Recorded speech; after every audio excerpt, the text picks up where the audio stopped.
এই এই লোকটা কে? তুমি চেনো? না লীলা, চিনি না। সেই তখন থেকে পিছু নিয়েছে। তুমি এসব নিয়ে ভেবো না। যেমন করেই হোক আমার স্বামীকে বাঁচাও, আর ওই নষ্ট মেয়ে ছেলেটাকে কি করে জেলে ঢোকাবে সেটা ভাবো। দেখো, একটা ভুল তুমি করে ফেলেছো, আর কোনো ভুল যেন না হয়। নাও এবার ঘরে চলো, অনেক আলোচনা করার আছে।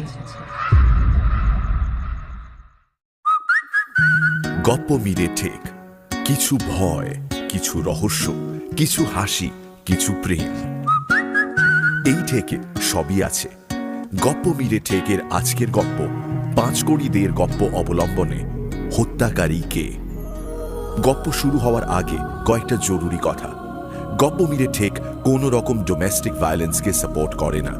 এরকম কোনো ঘটনা আপনার সাথে ঘটলে বা আপনার নজরে পড়লে কাছের থানায় যোগাযোগ করুন। Any digital copy of this content leading to piracy is a crime. এই গল্পের যে কোনো রকম পাইরেসির বিরুদ্ধে উপযুক্ত আইনি ব্যবস্থা নেওয়া হবে। পাইরেসি দণ্ডনীয় অপরাধ। অনুগ্রহ করে পাইরেসি করবেন না, পাইরেসি সাপোর্ট করবেন না। তাহলে শুরু করা যাক।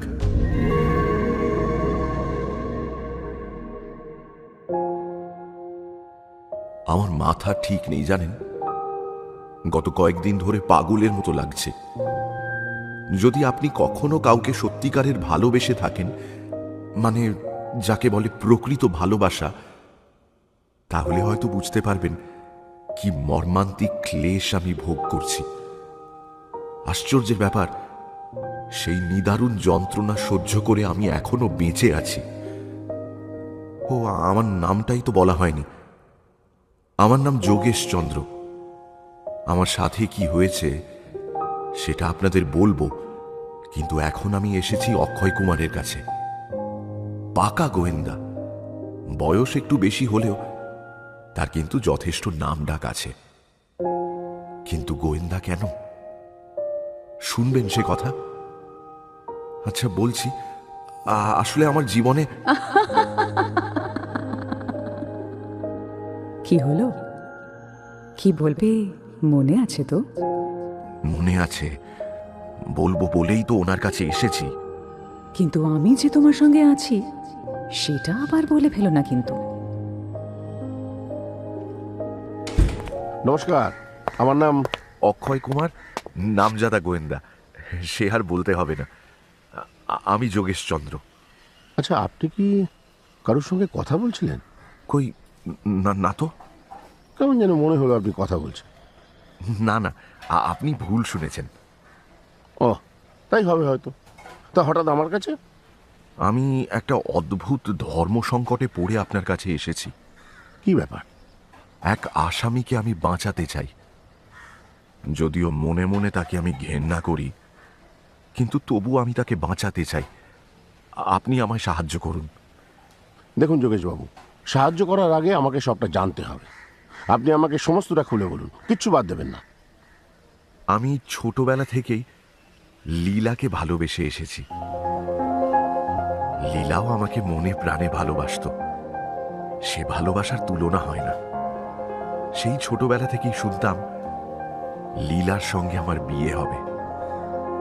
সেই বয়সে জানেন, হৃদয়ের কোনো প্রবৃত্তি সজাগ হয়নি, তবু লীলার সঙ্গে আমার বিয়ে হবে এটা শুনলেই কেমন একটা অজানা আনন্দে আমার সমস্ত হৃদয় ভরে উঠত। বড় হওয়ার পরেও সেই অনুভূতির কোনো পরিবর্তন হয়নি। আমাদের আর্থিক অবস্থা তেমন সচ্ছল ছিল না, তাই আমার সঙ্গে লীলার বিয়ে হোক সেটা লীলার বাবা কিছুতেই চাননি। দেখো, বাবা কিছুতেই আমাদের বিয়ে দিতে রাজি হবে না। তাহলে কি হবে লীলা? মা তোমাকে খুব পছন্দ করে। আর তোমার ভাই নরেন, ও তো আমার ছোট ভাইয়ের মতন। ও তো চায় তোমার আমার বিয়েটা হোক। জানি, ভাইকে আর মাকে বলেছি, ওরা বাবাকে বোঝাবে বলেছে। তুমি এত চিন্তা করো না। জানেন অক্ষয়বাবু, কি বলুন? লীলা যে একদিন আমারই হবে এ দৃঢ় বিশ্বাস আমার ভীষণভাবে ছিল। তারপর বিয়েটা হলো? হঠাৎ আমার মায়ের শরীরটা খারাপ হলো। ডাক্তারের পরামর্শে অসুস্থ মাকে নিয়ে আমাকে বৈদ্যনাথে যেতে হয়েছিল। কিন্তু সুস্থ হওয়া তো দূরের কথা, মার অসুখ দিনে দিনে আরো যেন বেড়ে চলল। মাকে বাঁচাতে পারলাম না জানেন। মা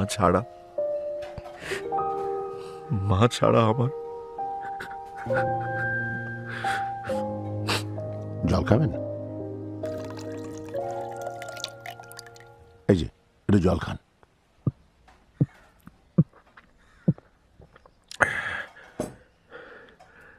ধন্যবাদ।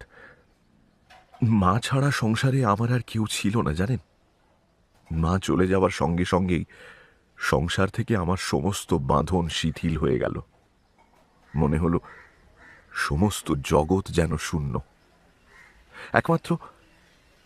একমাত্র লীলা সমস্ত শূন্যতার মধ্যে, দীনতার মধ্যে, শোকের মধ্যে আমার সমগ্র হৃদয় জুড়ে একমাত্র আশা আমার লীলা।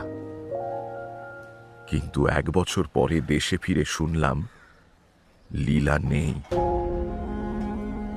মানে লীলা আর আমার নেই, তার বিয়ে হয়ে গেছে। তখন মনে হয়েছিল আমি বেঁচে আছি কেন। আপনি তো বলেছিলেন লীলাও আপনাকে ভালোবাসে, তাহলে হঠাৎ তার বিয়ে? লীলার বাবা জোর করে লীলার বিয়ে দিয়ে দিয়েছিলেন। নিজের স্ত্রী বা ছেলের মতামত তার কাছে আদৌ গ্রাহ্য হয়নি। যার সঙ্গে লীলার বিয়ে হয়েছে তার নাম শশীভূষণ। আমি তাকে চিনি, তার সঙ্গে আমার আগে খুব বন্ধুত্ব ছিল। তাই শশীভূষণ লোকটি কেমন? মানুষ যতটা ঘৃণ্য হতে পারে তার চেয়েও বেশি। শশীভূষণের বাবা যতদিন বেঁচে ছিলেন ততদিন তাও ঠিক ছিল, কিন্তু বাবা মারা যাওয়ার পরে মাথার উপরে কোনো শাসন না থাকায় শশীভূষণের চরিত্র একদিকে নির্দয়, অন্যদিকে উচ্ছৃঙ্খল হয়ে ওঠে। আমি তখন থেকেই আর তার সঙ্গে মিশতাম না। হঠাৎ কখনো কোনোদিন যদি রাস্তায় তার সঙ্গে দেখা সাক্ষাৎ ঘটত, সামান্য কুশল বিনিময়টুকু ছাড়া বন্ধুত্বসূচক কোনো কথাই হতো না। শশীভূষণের বছরে আয় ১,০০০-১,২০০ টাকা, আর তাতে এবং প্রতি মাসে কিছু কিছু দেনা করে তার সংসার, বাবুয়ানা, বেশ্যা এবং মদ বেশ চলত। সেই ঘোরতর মদ্যপ বেশ্যানুরক্ত শশীভূষণ এখন লীলার স্বামী। আমি লোকের মুখে শুনতে পেতাম। তারপর একদিন লীলার ভাই নরেনের সঙ্গে দেখা হলো। নরেন বলল, যোগেশদা, দুঃখের কথা কি বলবো তোমায়, বোনের মুখের দিকে তাকাতে পারি না। কি হয়েছে নরেন? জানো যোগেশদা, শশীভূষণ লীলার সঙ্গে পশুর মতো ব্যবহার করে। এমনকি যেদিন বেশি নেশা করে সেদিন গায়ে হাত পর্যন্ত তোলে। আমার বোনটা এত কষ্টে রয়েছে, তোমাকে বলে বোঝাতে পারবো না যোগেশদা। জানো, আমাদের বাড়ি থেকে ওর শ্বশুর বাড়ি খুব কাছে, 1 ঘন্টায় আসা যাওয়া যায়। তবু ওই লোকটা লীলাকে আসতে দেয় না। আমরা কি ভেবেছিলাম বিয়ের পর লীলার জীবনটা কি হবে, আর কি যে হয়ে গেল। জানো, বাবা মারা যাবার পরেও লীলাকে আসতে দেয়নি। আর এই সব বাবার জেদ মেয়েটার জীবনটাকে একেবারে ধ্বংস করে দিল। বিয়ের পর লীলার সঙ্গে আপনার দেখা হয়নি? সে কথাই বলছি এবার আপনাকে। এবছর পুজোর সময় লীলা একবার বাপের বাড়ি এসেছিল। পুজোর জন্য নয়, লীলার মায়ের শরীরটা খুব খারাপ, তাই এসেছিল। আমি নরেনের রুগ্ন অসুস্থ মাকে রোজই দেখতে যেতাম। সেদিনও গিয়েছিলাম। লীলার বাড়িতে যেতে আমার কোনো বাধা ছিল না। সেই ছোটবেলা থেকেই যখন ইচ্ছে করত তখনই চলে যেতাম। সেদিন যখন যাই তখন সন্ধে হয়ে গেছে। শুক্লা অষ্টমীর চাঁদটা কি সুন্দর দেখাচ্ছিল জানেন।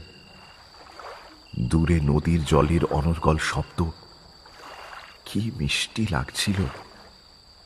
সামনে দিয়ে কোনো যাত্রা দলের ছেলে নিজের মনে গান গাইছিল। আমি কেন বা ছেলেটার গলায় যেন কত আনন্দ, কত উদ্দাম উচ্ছ্বাস। কিন্তু সেসবের আমি কি বুঝবো বলুন? যে নরকের আগুন আমার বুকে জ্বলছে তা আজীবন আমাকে ভোগ করতে হবে। আমি হেঁটে চলেছি, যেদিকে তাকাচ্ছি সব কিছু যেন হাসছে।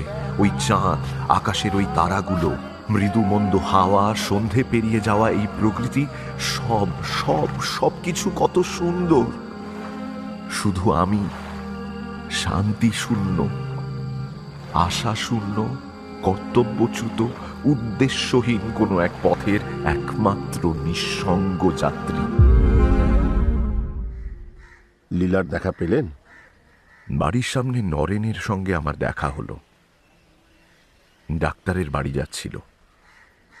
যে ঘরে নরেনের মা ছিলেন, আমি সেই ঘরের দরজার সামনে দাঁড়ালাম।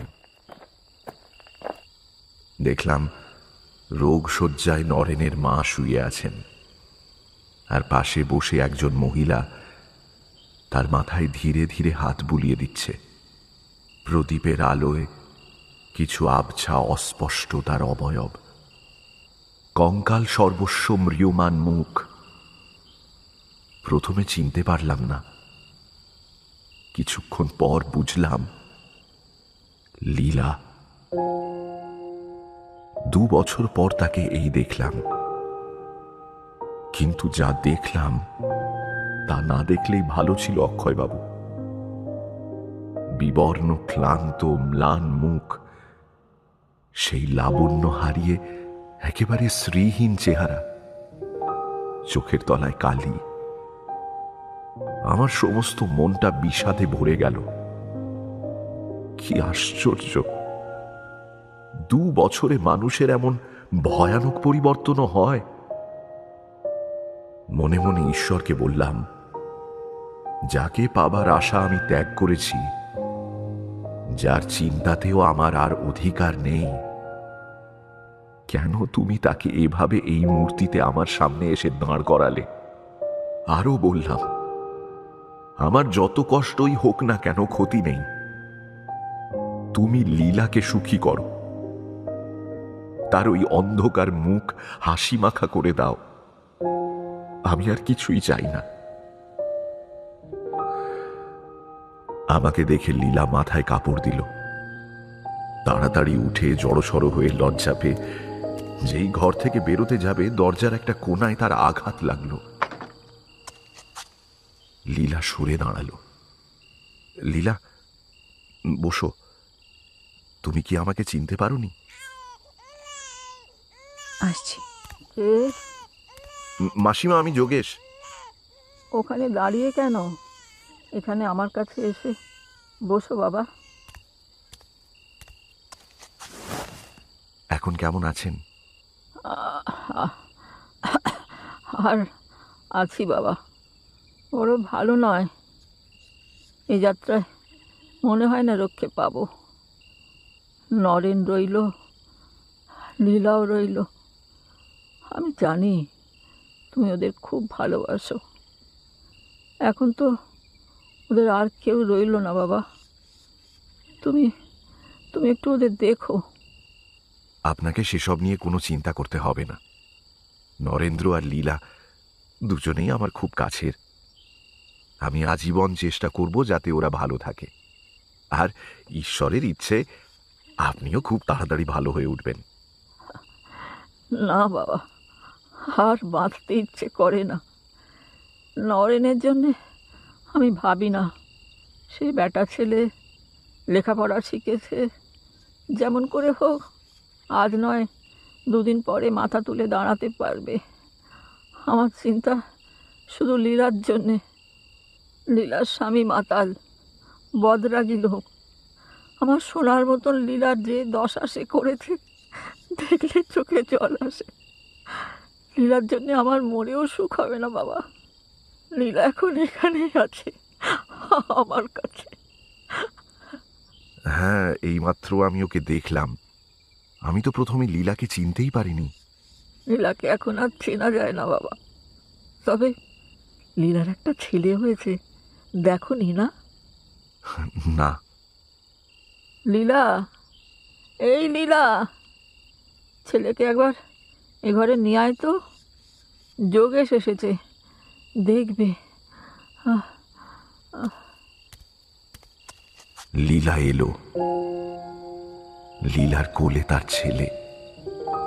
দেখলাম সেই সেদিনের রান্নাবাটি খেলায় বালিকে ভাত, কচু পাতাকে তরকারি, ইটের ছোট টুকরোগুলোকে মাংস বলে খিলখিল করে হেসে চলা ছোট্ট লীলা আজ মা হয়ে উঠেছে।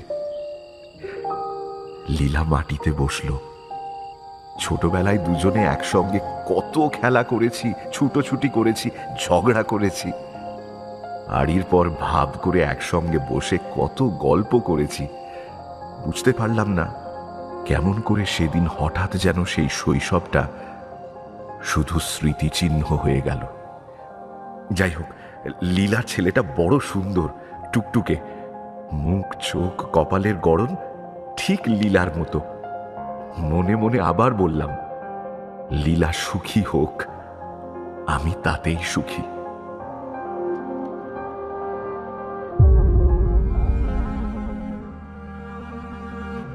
লীলার মা সে যাত্রার রক্ষা পেলেন না, আর তিনি মারা যাবার 2 মাস পরে অনাথ লীলা চলে গেল শশীভূষণের বাড়িতে। আবার সেই অশান্তি, সেই কাণ্ডজ্ঞানহীন মদ্যপ স্বামীর হাতে মার খাওয়া।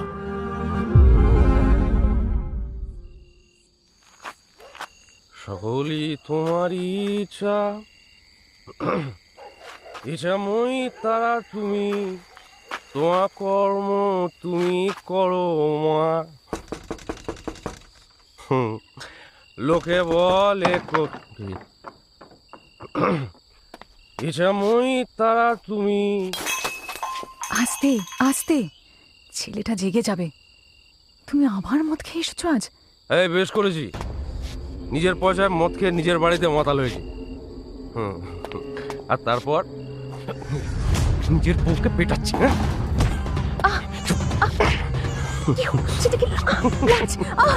রাখো। ছাড়ো।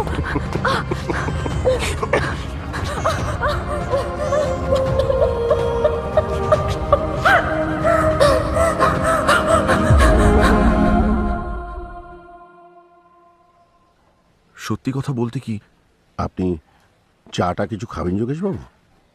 না, আমার মাথাটা কাজ করছে না, কিছুই খেতে ইচ্ছে করছে না। সারাক্ষণ মনের ভেতরটা অশান্ত হয়ে আছে অক্ষয়বাবু। মনে হচ্ছে একটা ঢেউ বারবার বারবার আমার ভেতরটায় আছড়ে পড়ছে। আমি কিছুতেই ঢেউটাকে শান্ত করতে পারছি না। আমি বরং বলে যাই, আপনি একটু শুনুন অক্ষয়বাবু। আচ্ছা বেশ, তারপর কি হলো? আমার ধৈর্য দিনে দিনে হারিয়ে যাচ্ছিল। মনে হচ্ছিল যেমন করে পারি লীলার এই কষ্ট আমাকে দূর করতেই হবে, কিন্তু উপায় কি? অনেক চিন্তার পর ঠিক করলাম, আগে শশীভূষণের সঙ্গে আমার খুব বন্ধুত্ব ছিল, আবার তার সঙ্গে সেই বন্ধুত্বটা গাঢ় করতে হবে। যদি ওর সঙ্গে মিশে ওর এই চরিত্রের কোনো পরিবর্তন করতে পারি। আপনি দেখা করলেন শশীভূষণের সঙ্গে? লীলার জন্য আমি সব করতে পারি অক্ষয়বাবু। শশীভূষণের সঙ্গে প্রায় রোজই দেখা করা শুরু করলাম জানেন। ওদের বাড়িতে গেলে শশীভূষণ আমাকে যথেষ্ট খাতির যত্ন করত। আপনাকে একটা কথা বলি, শশীভূষণকে যতবার দেখতাম আমার মনে হতো এই লোকটার জন্য লীলা আজ আমার সাথে নেই। কিন্তু কথায় কথায় বুঝতে পারলাম যে শশীভূষণ লীলাকে অত্যন্ত ভালোবাসে। শুনে সুখী হলাম বটে, কিন্তু যাকে এত ভালোবাসা তার উপর এত অত্যাচারের কারণ কিছুতেই নির্ধারণ করতে পারলাম না। যাই হোক, আমি নানাভাবে শশীভূষণকে বোঝানোর চেষ্টা করলাম যে ধর্মপত্নীর ওপর দুর্ব্যবহার করা শাস্ত্রমতে অনাচার। তাকে বেশ কিছুটা প্রকৃতিস্থ করলাম। কিছুদিন সে আমার কথা শুনে চলেও ছিল, কিন্তু তারপরে আবার যে কে সেই। যেদিন বেশি মদ খেত সেদিন লীলার প্রতি অত্যাচার একেবারে সমস্ত সীমা অতিক্রম করে যেত। তখন আমি উপদেশের বদলে তাকে তিরস্কারও করতাম। কখনো সে চুপ করে থাকত, কখনো অসন্তোষ প্রকাশ করত। একদিন মদের নেশায় শশীভূষণ আমাকে অনেকগুলো কথা বলল। নেশার ঘোরে হলেও কথাগুলো সে সরল মনেই বলেছিল।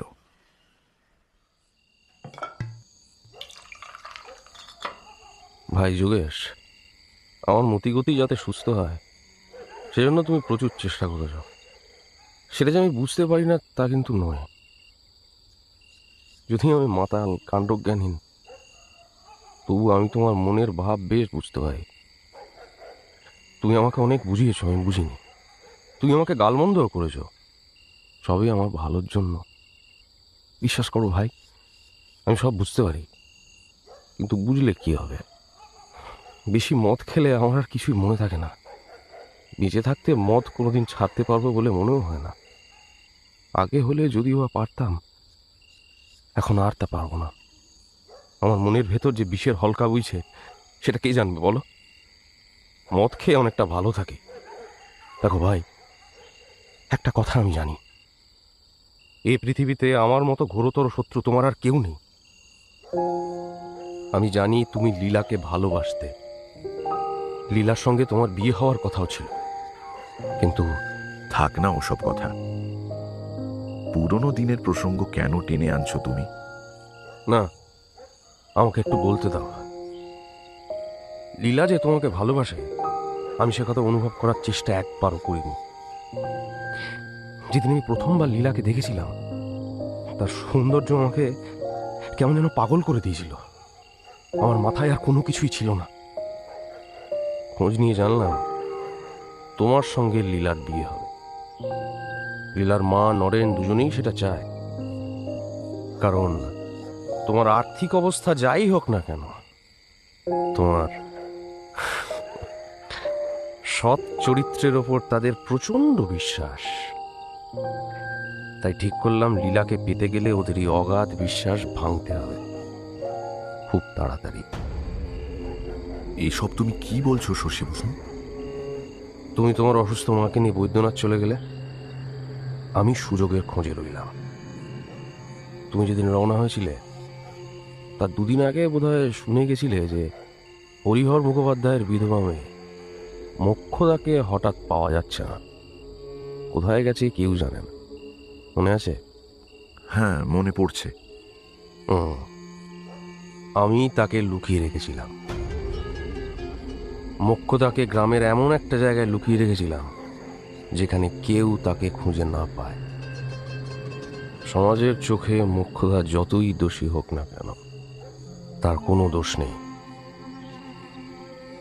তোমার বৈদ্যনাথ যাওয়ার 6 মাস আগে মোক্ষদার সঙ্গে আমার পরিচয় হয়। মোক্ষদা আমাকে খুব ভালোবাসত, এখনো বাসে। ইস, আমি যদি তার সেই নিঃস্বার্থ ভালোবাসাকে কদর করতে পারতাম, যদি লীলার ওই রূপ আমার চোখে না পড়তো, লীলাকে একবার দেখি আমার মনটা যদি ছটফট না করতো, তাহলে বোধহয় পাপেই হোক আর পুণ্যেই হোক মোক্ষদাকে নিয়েই এ জীবনে একরকম সুখী হতে পারতাম। সে কথা এখন থাক। আমি গ্রামে রটিয়ে দিলাম যে মোক্ষদাকে তুমি অপহরণ করেছ। বললাম মোক্ষদাকে তুমি আগেই বৈদ্যনাথে পাঠিয়ে দিয়েছ, সেখানে তাকে কোনো একটা আলাদা বাড়িতে রেখে নিজের আর মায়ের জন্য আরেকটা বাড়ি ভাড়া করেছ। পর পর কতগুলো মিথ্যে প্রমাণ ঠিক করে এখানকার সবার কাছেই খুব বিশ্বাসযোগ্যভাবে সাজালাম। নরেন আর লীলার মা তোমাকে ভালো করে চিনতেন। তারা প্রথমটায় কিন্তু বিশ্বাস করেনি, যদিও তাতে আমার কোনো ক্ষতি হয়নি, কারণ লীলার বাবা একথা সহজেই বিশ্বাস করলেন। তারপর তুমি, আমি আর লীলা, তিনজনের হৃদয়গুলো আমি দুমড়ে মুচড়ে ভেঙে ফেললাম।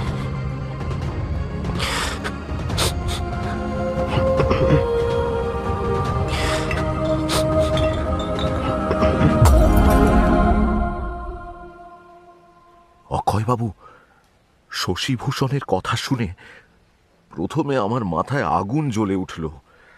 মনে হলো এক্ষুনি এক্ষুনি এই মুহূর্তে লোকটাকে পিষে মেরে ফেলি, গলা টিপে লোকটার শ্বাস আটকে ওর পাপী প্রাণটাকে শরীর থেকে আলাদা করে দিই। কিন্তু তখনই মনে পড়ল লীলার কথা।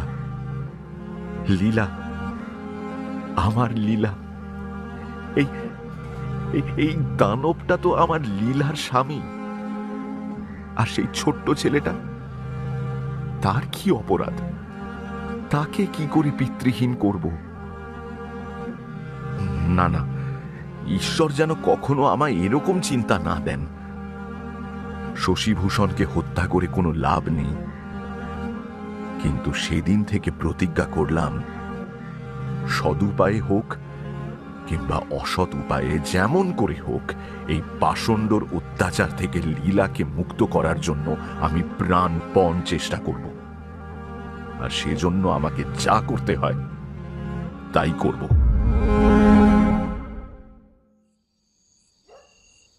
এরপর সপ্তাহের শেষে একদিন সন্ধ্যের কিছু পরে শশীভূষণের সঙ্গে দেখা করলাম। সে তখন একা একা বৈঠকখানার খোলা ছাদে বসে মদ খাচ্ছে, মাঝে মাঝে গুনগুন করে গান গাইছে আর নীরব আকাশের দিকে তাকাচ্ছে। কি জানি কেন সেদিন শশীভূষণ আমার সঙ্গে ভালো করে কথা বলল না। তার সেই অপ্রসন্ন ভাব দেখে বুঝলাম তার মনের অবস্থা আজ খুব একটা ভালো নয়। দেখতে দেখতে রাত 10টা বেজে গেল। আমি উঠতে যাব এমন সময় শশীভূষণ বলল, চলো, আমিও নিচে যাব। বাড়ির সামনে একটা ছোট্ট সুন্দর বাগান, চারদিকে ফলের গাছ, সামনে নানা রকম ফুলের গাছও রয়েছে। আমরা সেই বাগানে আসতেই শশীভূষণ বলল, যোগেশ, তোমার সঙ্গে আমার একটা কথা আছে। কি কথা? কাল থেকে তুমি আর এখানে আসবে না। তুমি কি ভাবো কোন মতলবে তুমি এখানে আসছো? মাতাল বলে আমি সেসব বুঝি না। শুনে রাখো যোগেশ, আমি তেমন মাতালও নই। আমি জানি তুমি একেবারেই সোজা সরল লোক নও। চোরের ওপর বাটপাড়ি করতে চাও তুমি। শশীভূষণ, তুমি পশুর চেয়েও অধম। তোমার মনে এত পাপ যে তোমার পক্ষে এর চেয়ে বেশি কিছু ভাবা অসম্ভব। আমার মনের ভাব বুঝতে তোমার মতো অধমের একটা গোটা জীবন কম পড়বে। শুধু লীলার মুখ চেয়ে এতদিন ধরে তোমার সমস্ত অন্যায় আমি ক্ষমা করে এসেছি। লীলা লীলা লীলা তোমার কে? তুমি বা লীলার কে? তাকে নিয়ে এত দরদ কেন তোমার? আমি আমার স্ত্রীর সঙ্গে যা খুশি তাই করবো, তাকে ভালোবাসবো, আদর করবো, মারবো। তাতে তোমার এত মাথা ব্যথা কেন? কি ভাবো তুমি আমি কিচ্ছু বুঝি না? শোনো, তোমার মতো এরকম ভণ্ড সাধু পুরুষ আমি অনেক দেখেছি, অনেক। এত মারের চোটে প্রায় অজ্ঞান হয়ে যায়। তবু তোমার চিন্তা লীলার মাথার ভেতর থেকে কিছুতেই বের করতে পারি না। কেন বলো তো? শোনো শশীভূষণ, আমি বেঁচে থাকতে তুমি লীলার কোনো ক্ষতি করতে পারবে না। তোমাকে অনেক বুঝিয়েছি, ভালো করে বলেছি, কিন্তু আর নয়। আজ তুমি আমার সমস্ত সহ্যের সীমা ছাড়িয়ে গেছো। আর একটা কথা, এরপর লীলার গায়ে যদি একবারও হাত তোলো বা কোনো রকম অত্যাচার করো, তাহলে আমি তোমাকে খুন করব। তাতে আমাকে যদি ফাঁসির দড়িতেও ঝুলতে হয় তাও ভালো। ঠিক আছে ঠিক আছে, কে কাকে খুন করে দেখা যাবে। এই শোনো, আগে আমি লীলাকে খুন করব, তারপর তোকে খুন করব। এত বড় সাহস তোর? হ্যাঁ, আমার বাড়িতে দাঁড়িয়ে বলে কিনা আমাকে খুন করবে। আমি যদি আজ লীলার রক্ত দর্শন না করি, তাহলে আমার নাম শশীভূষণ নয়। দেখি তুই আমার কি করিস।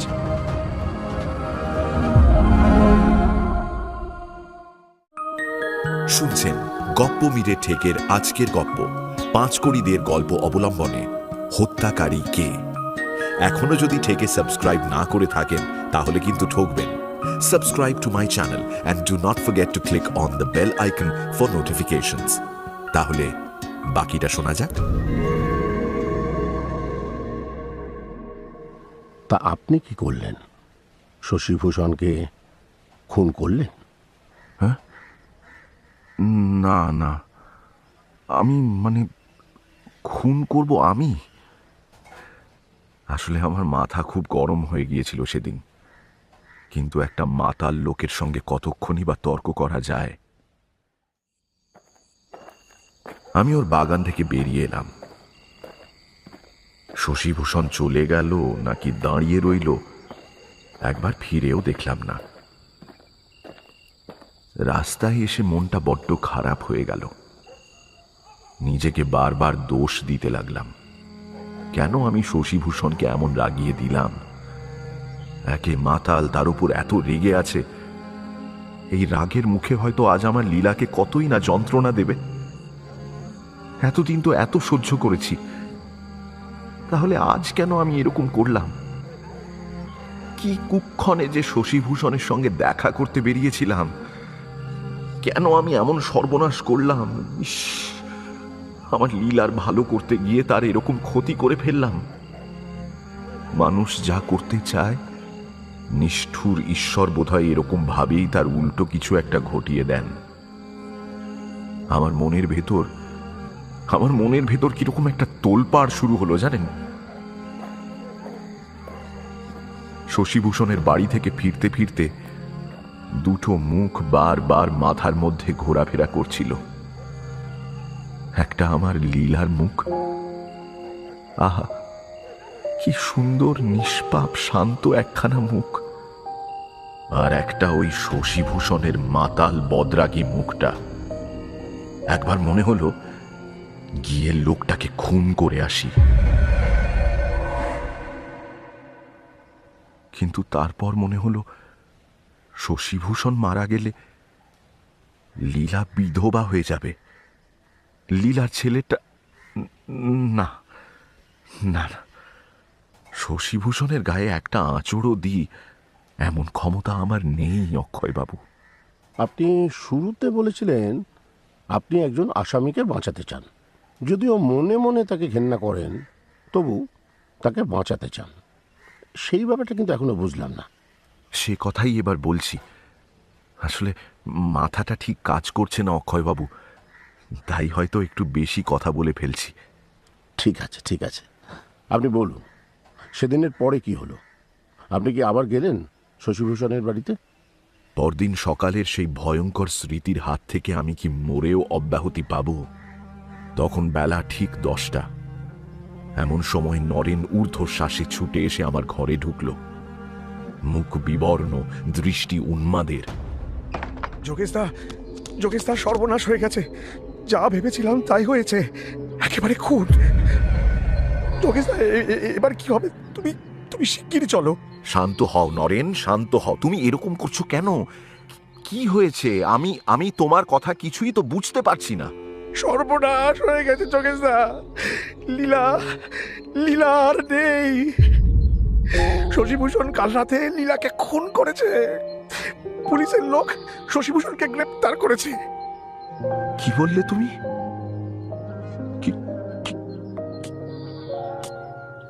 কি বললে? লীলা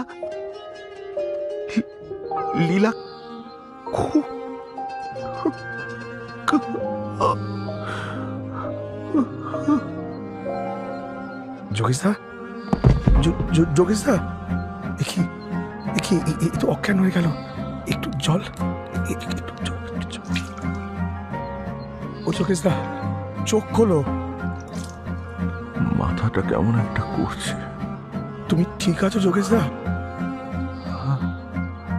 হ্যাঁ ঠিক আছে, কিন্তু এটা তুমি কি বললে নরেন? লীলাকে শশীভূষণ খুন করেছে? শশীভূষণকে পুলিশের লোক গ্রেপ্তার করেছে? তাকে অনেকক্ষণ চালান দিয়েছে। চালান দিতে শশীভূষণের ওপর খুব একটা জোর জবরদস্তিও করতে হয়নি। সে খুব একটা আপত্তিও করেনি, নিজেই ধরা দিয়েছে। হয়তো শশীভূষণের তখনও নেশার ঘোর কাটেনি। যাই হোক, তুমি একবার চলো যোগেশদা, এই সময় তোমার একবারটি যাওয়া খুবই দরকার, যদি কোনো একটা উপায় হয়। কোথায়? হ্যাঁ? লীলাকে দেখতে? দাঁড়াও দাঁড়াও নরেন্দ্র, আমায় একটু স্বাভাবিক হতে দাও। আমার মাথা কাজ করছে না। আমি বুঝতে পারছি না আমার বুকের ভেতরটাই কি যে হচ্ছে। আমি বুঝতে পারছি যোগেশদা, কিন্তু তুমি না গেলে আমি যে সবকিছু সামলাতে পারবো না। তুমি তুমি একটিবার চলো। আমি বুঝতে পারলাম নরেনের আমাকে ভীষণ প্রয়োজন। আমার জন্য একান্ত অধীর ভাবে সে অপেক্ষা করছে। আমি আর দেরি করলাম না, তখনই বেরিয়ে এলাম। শশীভূষণের বাড়িতে গিয়ে যা দেখলাম সে কথা আপনাকে বলতেই হবে, কারণ সে অত্যন্ত গুরুত্বপূর্ণ একটা ঘটনা। কিন্তু বিশ্বাস করুন, আমার একদম বলতে ইচ্ছে করছে না।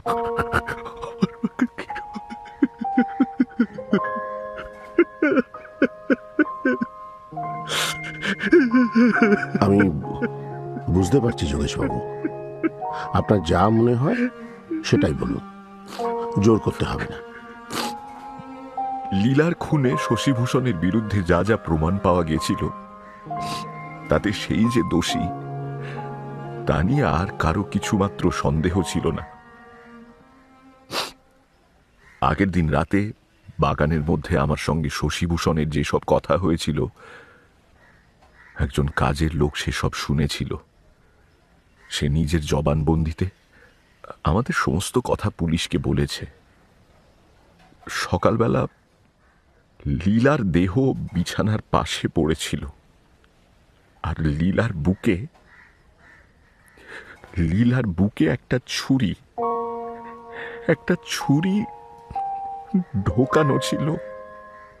সেটা শশীভূষণের নিজেরই ছুরি। অনেকেই সেই ছুরিটা তার বৈঠকখানার ঘরে অনেকবার দেখেছে। সেরকম ধরনের প্রকাণ্ড ছুরি গ্রামে আর কারো ছিল না। শশীভূষণের বিরুদ্ধে আরো একটা বিশেষ প্রমাণ পাওয়া গেছে যে সেই রাতে শোবার সময় ওর আর লীলার মধ্যে নাকি চরম বাকবিতণ্ডা হয়েছিল। আর কত নেশা করবে তুমি? বেশ করেছি, আরো নেশা করবো। তুই কি করবি রে? আমাকে আটকাবি? আমি চলে যাব, আমার ছেলেকে নিয়ে আমি চলে যাব। কার কাছে যাবি? তোর ওই যোগেশের কাছে? এত বড় সাহস! তলায় তলায় ওর সঙ্গে নষ্টামি করছিস, তাই না? কি বললে তুমি? আমার সম্পর্কে এরকম তুমি ভাবতে পারলে? পারলাম। আমি জানি তুই কি করছিস, আমি জানি। তোকে শিক্ষা দিতে হবে।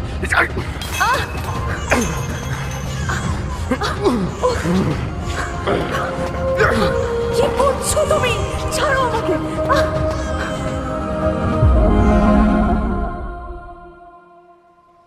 লীলার গায়ে কপালে অনেক আঘাতের চিহ্ন ছিল, কিন্তু অদ্ভুত ব্যাপার কি জানেন অক্ষয়বাবু?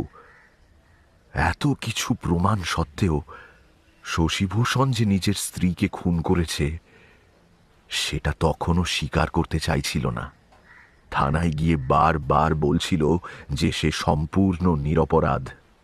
তাকে ফাঁসি দেওয়া হোক বা মেরেই ফেলা হোক, কেটেই ফেলা হোক, সে একটুও দুঃখ পাবে না।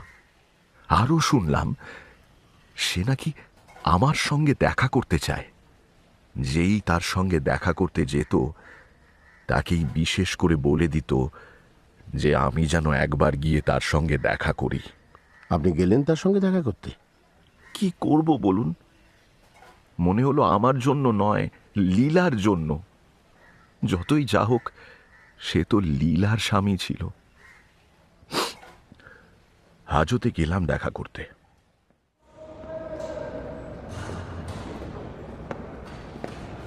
এই যে সোজা ঢুকে বাঁদিকে চলে যান। এসেছো ভাই? আমি জানতাম তুমি আসবে। আমাকে তুমি মাফ করো। সেদিন নেশার ঘরে আমি তোমার সঙ্গে খুব খারাপ ব্যবহার করেছি, কিন্তু ভাই তুমি তো জানো আমি মানুষটা খারাপ নই। আমি আমি লীলাকে সত্যিই ভালোবাসতাম, কিন্তু ওই ওই মদটা খেলেই আমি কেমন যেন হয়ে যাই। হ্যাঁ, আমি ওর সাথে সবসময় পশুর মতো ব্যবহার করেছি, গায়ে হাত পর্যন্ত তুলেছি, কিন্তু বিশ্বাস করো ভাই, বিশ্বাস করো, খুন আমি করিনি, খুন করিনি, আমি আমি করিনি খুন। কি করে তোমাকে বিশ্বাস করি শশীভূষণ? তুমি সেদিন আমাকেই তো বলেছিলে লীলাকে খুন করবে। পরদিন লীলা খুন হয়ে গেল। সত্যি সত্যি আমার জীবনটা নরক হয়ে গেছে লীলা চলে যাওয়ার পর। না না, এই জেলে আসামি হয়ে থাকার জন্য নয়, বারবার মনে হচ্ছে লীলা আর নেই, আর কোনো দিন আমি তাকে দেখতে পাবো না। লীলা কি আমার মতো নরকের কীটকে কখনো ক্ষমা করবে? আমি আজ আমার পাপের ফল পেলাম। নিজের কর্মের ফল সবাইকেই ভোগ করতে হয়, কেউ এড়াতে পারে না। আমি লীলার উপর যে অত্যাচার করেছি কোনো মানুষ তা করতে পারে না। না, আমি মানুষ হওয়ার যোগ্য নই। আজ সবাই বিশ্বাস করেছে যে আমি লীলার হত্যাকারী, তুমিও হয়তো তাই বিশ্বাস করো। ভাই যোগেশ, আর সবাই যা ভাবে ভাবুক, আমার কিচ্ছু যায় আসে না, কিন্তু তুমি যেন সকলের মতো এটা বিশ্বাস করো না, এই কথাটা বলার জন্যই আমি তোমার সঙ্গে দেখা করতে চেয়েছিলাম। বারবার সবাইকে বলেছিলাম আমার সত্য নেই, ধর্ম নেই, এমন কিছুই নেই যা সাক্ষী করে স্বীকার করলে তুমি একটু হলেও বিশ্বাস করতে পারো। আমি বিশ্বাস করি বা না করি তাতে তোমার লাভ কি? লীলা আর তুমি দুজন দুজনকে ভালোবাসতে, তোমাদের দুজনের সাথেই আমি অন্যায় করেছি। আজ লীলা নেই, তার কাছে কি করে আমি ক্ষমা চাইব জানি না, কিন্তু তুমি আমাকে অবিশ্বাস করলে আমি মরেও শান্তি পাবো না। এই জগতে এমন একজন থাক, অন্তত সে যেন জানে আমি মহাপাপী ছিলাম বটে, কিন্তু স্ত্রীকে হত্যা করিনি। আমি লীলাকে খুন করিনি যোগেশ, লীলাকে খুন করিনি, খুন নই আমি, খুন করিনি।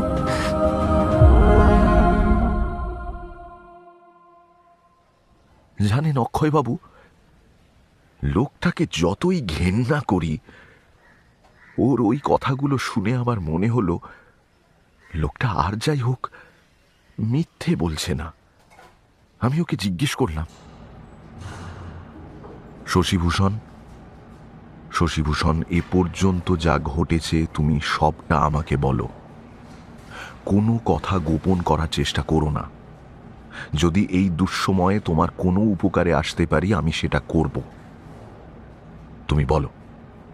আমি সকালে উঠে প্রথমেই দেখলাম লীলা রক্তাক্ত অবস্থায় আমার বিছানার পাশে পড়ে রয়েছে। ধরে তুলতে গেলাম, দেখলাম দেহে প্রাণ নেই। দেখি আমার বুকের রক্ত হিম হয়ে গেল। বুঝলাম লীলা আমাকে এই পিশাচকে জন্মের মতো ছেড়ে চলে গেছে। বিশ্ব ব্রহ্মাণ্ডে খুঁজলেও আর তাকে ফিরে পাবো না। সত্যি বলতে কি যোগেশ, প্রথমে আমার মনে হলো মদের ঝোঁকে আমি তাকে রাতে হত্যা করেছি। তারপর যখন দেখলাম আমারই ছুরিটা লীলার বুকে তখনও গেঁথে আছে, তখন আমার অন্য একটা জিনিস মাথায় এলো। ব্যাপারটা তখন যতটা না স্পষ্ট হয়েছিল, এখন আরো বেশি করে বুঝতে পারছি। আমার এখন বেশ মনে পড়ছে ছুরিটা বৈঠকখানায় যেখানে থাকতো সেখানে অনেকদিন ধরেই ছিল না। আমি সেটা লীলাকে বলেও ছিলাম। সেজন্যই মনে একটু সন্দেহ হচ্ছে যে অন্য কেউ এটা করেছে। আর এর ভেতরে আরো একটা কথা আছে। আমি ঠিক মানে এত কিন্তু কিন্তু করছো কেন? তুমি যা জানো বা তোমার যা যা মনে হয় আমাকে স্পষ্ট করে বলো শশীভূষণ। লীলার বুকে ছুরি বসাতে পারে সেরকম একজন আছে। সে ছাড়া লীলার এমন ভয়ানক শত্রু আর কেউ নেই। আমার কিছুটা সন্দেহ হয়। কে সে?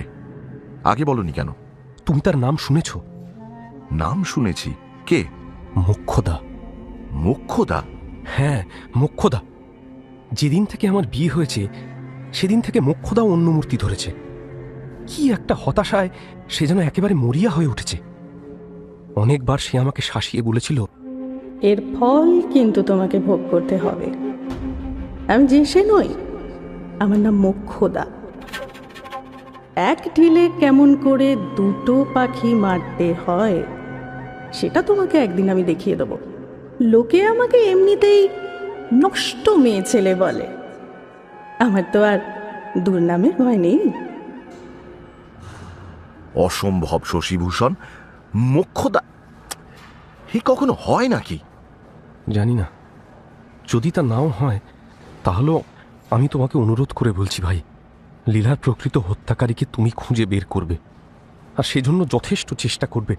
আমাকে তুমি কথা দাও। তুমি ভাবছো আমি নিজের জন্য তোমাকে অনুরোধ করছি, তা ঠিক নয়। আমার ফাঁসি হোক বা না হোক, সেজন্য আমি একটুও চিন্তিত নই। একদিন তো সবাইকেই মরতে হবে। কিন্তু কিন্তু ভাই যোগেশ, যতবারই মনে হচ্ছে যে লীলার হত্যাকারী এই নৃশংসতার কোনো শাস্তি পাবে না, তখনই কিরকম একটা যেন অস্বস্তি হচ্ছে। তুমি আমায় কথা দাও, লীলার হত্যাকারী কে এটা তুমি বের করবে। কথা দাও, কথা দাও। শশীভূষণ, শশীভূষণ, আমার মন বলছে তুমি নির্দোষ। কথা দাও। আমি আমি আমি কথা দিচ্ছি, যেমন করে পারি তোমাকে আমি নির্দোষ প্রমাণ করব।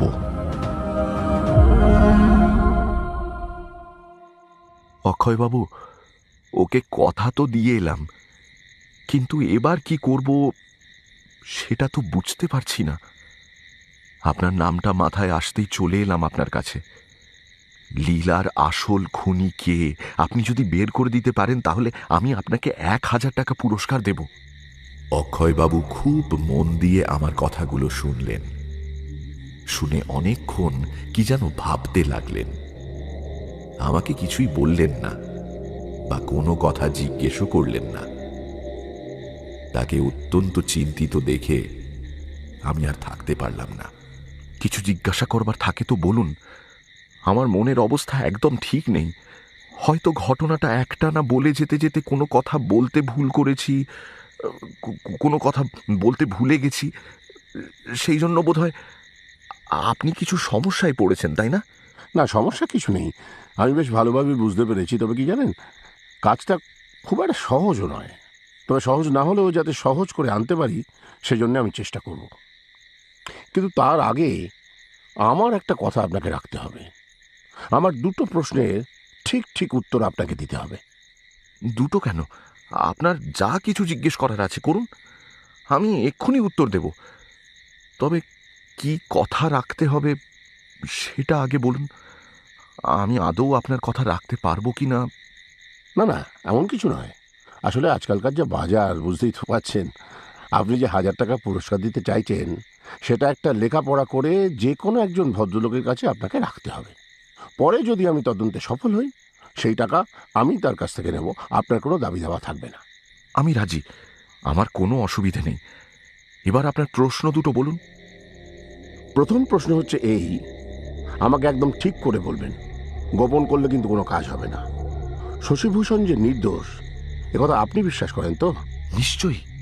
সে দুশ্চরিত্র আমি জানি, সেজন্য তাকে মন থেকে ঘৃণা করি, এই কথা যেমন ঠিক, আবার এটাও ঠিক যে যদি আমার মনে বিন্দু মাত্র সন্দেহ থাকতো যে খুনটা সেই করেছে, তাহলে তাকে ছাড়ানোর কাজে হাত লাগানো তো দূরে থাক, আমি তখনই তার হাতটা কেটে ফেলে দিতাম।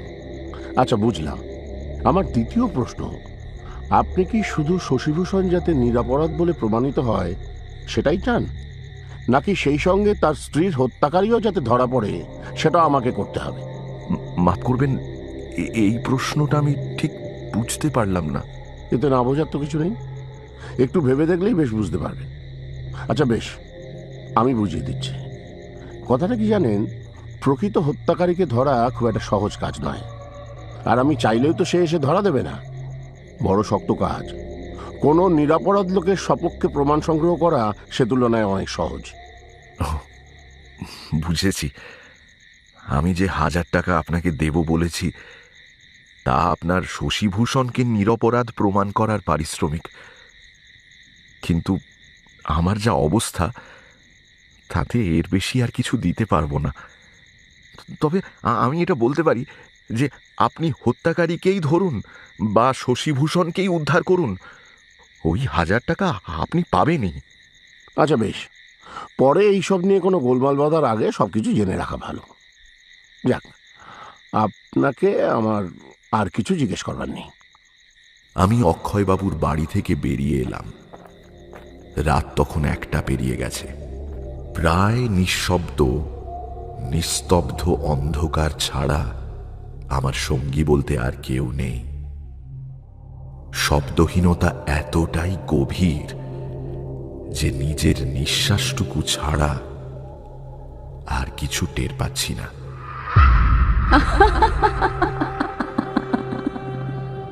কি হলো? এত কি চিন্তা করছো? লীলা, লীলা, তুমি জানো আমি সব জানি। কি জানো তুমি? আমি জানি আমার স্বামী আমাকে খুন করেনি। আমি কি করব লীলা? আমার মাথার ভেতরে সব গুলিয়ে গেছে। তা বললে তো চলবে না যোগেশ।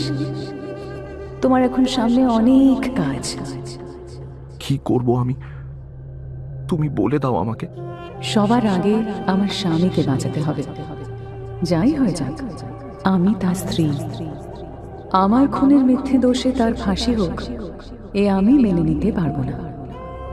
আর আমি না মানলে তুমি মানবে কি করে? তোমাকে সব ব্যবস্থা করতে হবে। আর কি করতে হবে? আর আমি যে তোমার সঙ্গে কথা বলছি এটা কাউকে বলা যাবে না। কি করব আমি? তুমি বলে দাও আমাকে। সবার আগে আমার স্বামীকে বাঁচাতে হবে। যাই হয়ে যাক, আমি তার স্ত্রী। আমার খুনের মিথ্যে দোষে তার ফাঁসি হোক, এ আমি মেনে নিতে পারবো না। আর আমি না মানলে তুমি মানবে কি করে? তোমাকে সব ব্যবস্থা করতে হবে। আর কি করতে হবে? আর আমি যে তোমার সঙ্গে কথা বলছি এটা কাউকে বলা যাবে না। কাউকে না। কেউ যদি জানতে পারে তাহলে কিন্তু খুব বিপদ।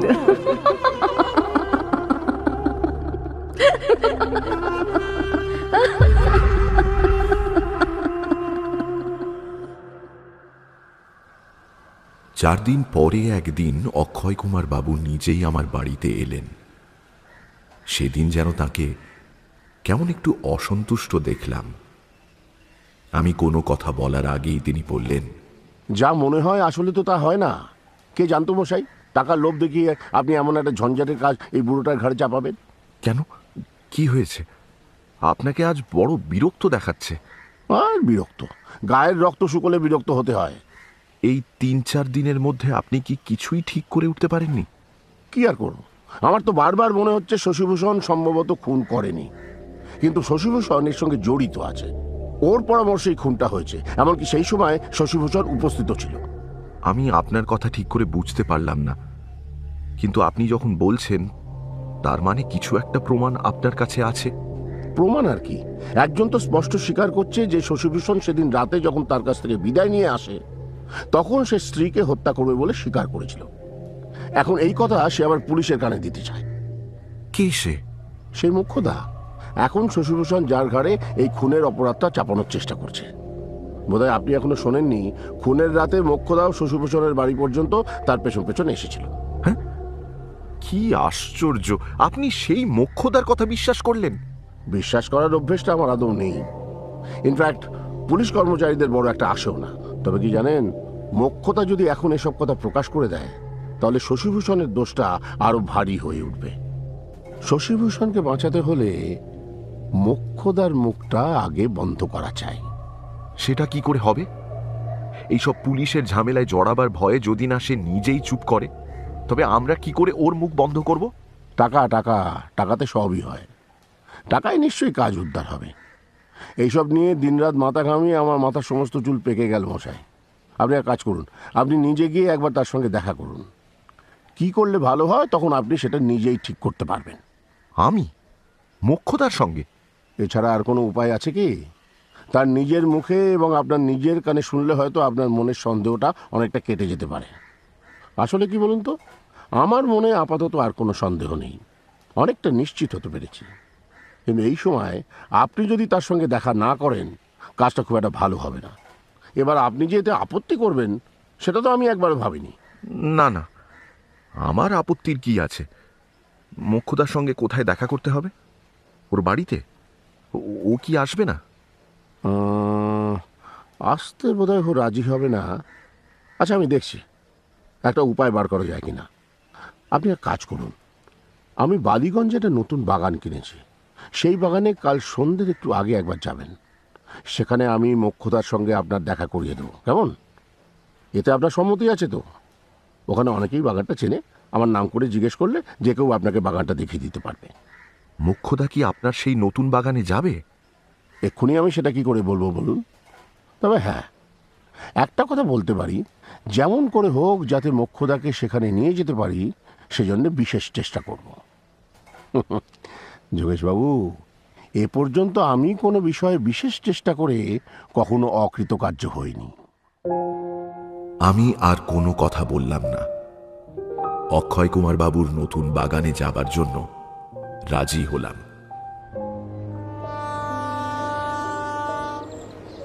পরদিন বিকেলে আমি বালিগঞ্জে গিয়ে অক্ষয়বাবুর নতুন বাগান খোঁজ করতে শুরু করেছি। সূর্যাস্তের সোনালি ছায়া মিলিয়ে যেতে খুব একটা দেরি ছিল না।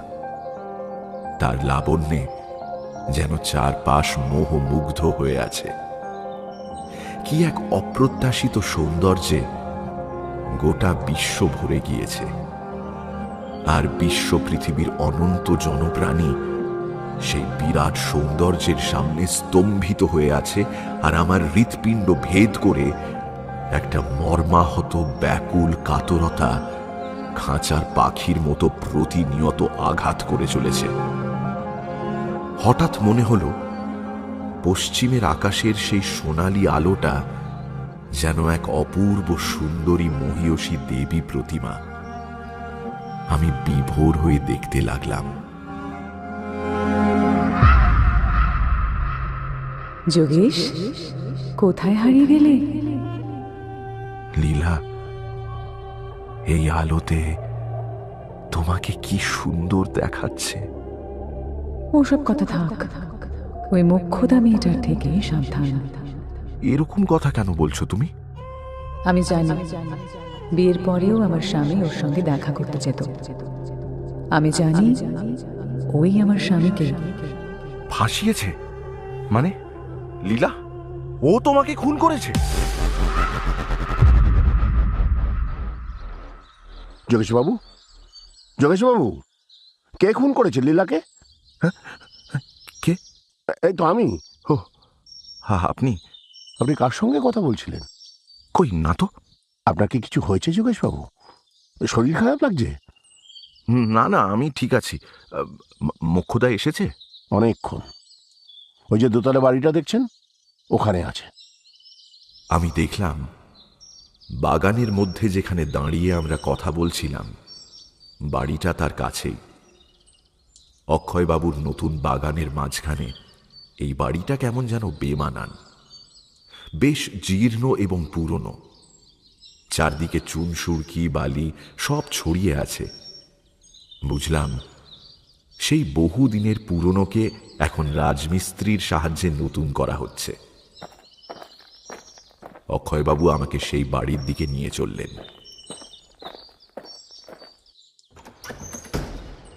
আমি বাড়ির ভেতরে এসে দাঁড়ালাম। সামনে একটা বড় হল ঘর, তার দুপাশে অনেকগুলো ঘর রয়েছে। ওপরে ওঠার সিঁড়িও রয়েছে। জায়গায় জায়গায় মেঝেতে বিলিতি মাটি ফেলা রয়েছে। অক্ষয়বাবু ঘরে ঢুকে সাবধানে হাঁটতে লাগলেন।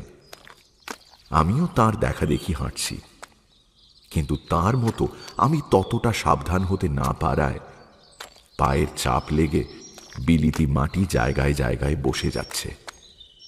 হে, কি হলো? মাটিতে পায়ের ছাপ পড়ে যাচ্ছে যে। ও কিছু হবে না, আপনি আসুন। কিছুটা হাঁটার পর অক্ষয়বাবু থামলেন, একটা চেয়ার টেনে বললেন, বসুন। মোক্ষদা কোথায়? দেখুন যোগেশবাবু, আপনাকে অনর্থক কষ্ট দিলাম। যা দেখছি কোনো লাভ হবে না। মোক্ষদা একেবারে মরিয়া হয়ে উঠেছে, কোনো কথাই শুনবে না। শশীভূষণের ওপর তার খুব রাগ। শশীভূষণ তার অধঃপতনের মূল কারণ। শশীভূষণ নিজের দেওয়া কথা ভুলে মোক্ষদার অমতে বিয়ে করেছে, তাকে ঠকিয়েছে। এসব কারণে শশীভূষণকে মোক্ষদা ঘৃণা করে। এমনকি তাকেও যদি শশীভূষণের সঙ্গে ফাঁসির দড়িতে ঝুলতে হয় তাও ভালো, কিন্তু সে কিছুতেই নিরস্ত হবে না। আপনি যে তাকে কোনো রকমে বুঝিয়ে রাজি করাতে পারবেন সে বিশ্বাস আমার আর নেই। তবে দেখুন, চেষ্টা করে দেখতে তো ক্ষতি নেই। আপনি বসুন, আমি ওকে পাঠাচ্ছি। অক্ষয়বাবু আমাকে বসিয়ে রেখে ওপরে চলে গেলেন। কিছুক্ষণ পরে মোক্ষদা সিঁড়ি দিয়ে নেমে এলো। মোক্ষদাকে আমি আগে কখনো দেখিনি, এই প্রথমবার দেখলাম। আর মনে হলো অক্ষয়বাবুর সঙ্গে এইমাত্র কথা বলে মোক্ষদার যে ছবি মনে মনে ভেবেছিলাম, এখন সামনাসামনি দেখে সেটাই ঠিক মনে হচ্ছে। মোক্ষদা আমাকে দেখেই বলল, ওই ইতর লোকটার হয়ে সালিশি করতে এসছেন আপনি? না না মোক্ষদা, আমি সে কথা বলছি না। দেখুন, আমি নষ্ট মেয়ে ছেলে হতে পারি, কিন্তু কারোর মৃত্যু নিয়ে আমি মিথ্যে কথা বলতে পারবো না। ওই শশীভূষণ লোকটা একটা খারাপ মানুষ। বিয়ে করবে বলে দিনের পর দিন আমাকে মিথ্যে কথা বলে গেছে। তারপর একদিন জানতে পারলাম ও অন্য কাউকে বিয়ে করে নিয়েছে। মোক্ষদা, তুমি একবার আমার কথাটা শোনো। আমি কোনো কথা শুনতে পারবো না। আপনি জানেন সেই রাত্রে লোকটা আমার কাছে গেছিল, আমাকে বলেছিল যে ওর বউকে খুন করবে। আর তারপর তো শুনলাম। যাই হোক, আমাকে ক্ষমা করুন, আমি লোকটার হয়ে কোনো কথা বলতে পারবো না। ওর ফাঁসি হোক, সেটাই ভালো হবে। আমাকে আর কোনো কিছু বলার সুযোগ না দিয়ে মোক্ষদা চলে গেল। সে চলে গেলে অক্ষয়বাবু আবার আমার কাছে এসে বসলেন।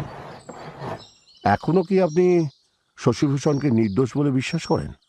হ্যাঁ, এখনো আমার বিশ্বাস শশীভূষণ নির্দোষ।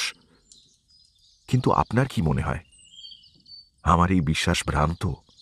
আমার কি মনে হয় জানেন, মোক্ষদা মিথ্যে কথা বলছে। ওর কথায় এমন কিছু নেই। এমন কিছু নেই যা বিশ্বাস করা যায়। বেশ, সেটা আমি আরও একবার ভালো করে ভেবে দেখব। যদি ভালো বুঝি কেসটা নিজের হাতে রাখবো, নাহলে ছেড়ে দেবো। আপনি অন্য কোনো উপযুক্ত ডিটেকটিভের সঙ্গে যোগাযোগ করে নেবেন। যাক সে কথা, কাল আপনার বাড়িতে কখন গেলে আপনার সঙ্গে দেখা হবে? আপনি কখন আসতে চান বলুন? বেলা 3টের পর। আচ্ছা। আমি অক্ষয়বাবুর নতুন বাগান থেকে বেরিয়ে দেখলাম কিছুটা দূরে একটা গাছের পাশে কে যেন ছায়ার অন্ধকারে নিজেকে লুকোনোর চেষ্টা করছে। আমি সেদিকে আর না তাকিয়ে সেই ধূসর সন্ধে বাড়ির দিকে পা বাড়ালাম। হেঁটে চলেছি আর মাঝে মাঝে পেছন ঘুরে তাকাচ্ছি। দেখতে পেলাম সেই লোকটা বেশ কিছুটা দূরে আমার পেছন পেছন আসছে। একবার মনে একটু সন্দেহ হলো, তারপর ভাবলাম হয়তো ওর বাড়িও এই দিকেই। কিন্তু এরপর আমি যখন একেবারে আমার বাড়ির সামনে চলে এসেছি তখনও সেই লোকটাকে দেখতে পেলাম, কিন্তু এবারে তাকে আমার পেছনে দেখতে পেলাম না। সে কখন কোথা দিয়ে এসে আমাদের বাড়ি ছাড়িয়ে আরো 3-4টে বাড়ি পরে একটা গলি পথের ধারে দাঁড়িয়ে আছে আর আমার দিকে তাকিয়ে আছে অদ্ভুতভাবে। আমার মনে হলো লোকটার নিশ্চয়ই কোনো একটা উদ্দেশ্য আছে। সন্ধ্যের অস্পষ্ট অন্ধকারে যতদূর দেখা যায় দেখলাম চেহারা কিংবা পোশাক আশাক কোনোটাতেই তাকে ভদ্রলোক বলে মনে হলো না। কিন্তু ভদ্র বা ইতর যেই হোক, লোকটা কে? লোকটার উদ্দেশ্য কি? সন্দেহে মনটা একটু চঞ্চল হয়ে উঠল। ভাবলাম বাড়িতে ঢুকবো না, একটু এদিক ওদিক ঘুরে লোকটাকে একটু ভড়কে দিই।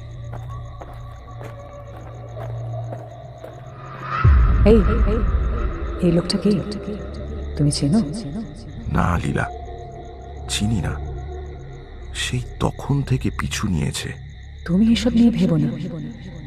যেমন করেই হোক আমার স্বামীকে বাঁচাও, আর ওই নষ্ট মেয়ে ছেলেটাকে কি করে জেলে ঢোকাবে সেটা ভাবো। দেখো, একটা ভুল তুমি করে ফেলেছো, আর কোনো ভুল যেন না হয়। নাও এবার ঘরে চলো, অনেক আলোচনা করার আছে। শুনছেন গপ্প মিরে ঠেকের আজকের গপ্প, পাঁচকড়িদের গল্প অবলম্বনে হত্যাকারী কে। এখনো যদি ঠেকে সাবস্ক্রাইব না করে থাকেন তাহলে কিন্তু ঠকবেন। Subscribe to my channel and do not forget to click on the bell icon for notifications. তাহলে বাকিটা শোনা যাক।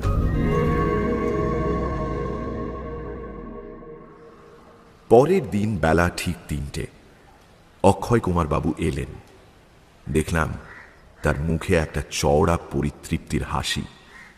আজ যেন সমস্ত প্রশ্নের উত্তর তিনি পেয়ে গেছেন। ঘরে ঢুকেই একটা চেয়ার টেনে আমাকে বসিয়ে বললেন, বসুন মশাই, ব্যস্ত হবেন না, বসুন বসুন।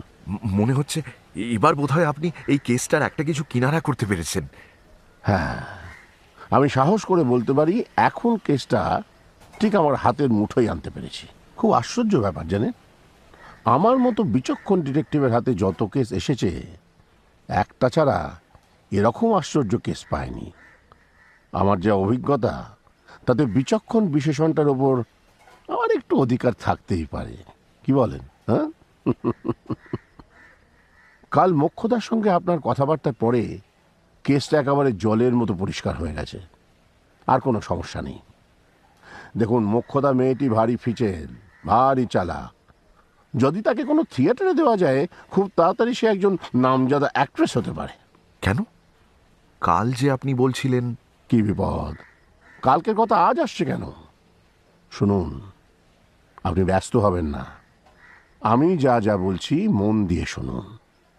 আপনার বয়স যা, তাতে ধৈর্যটি অত্যন্ত কম।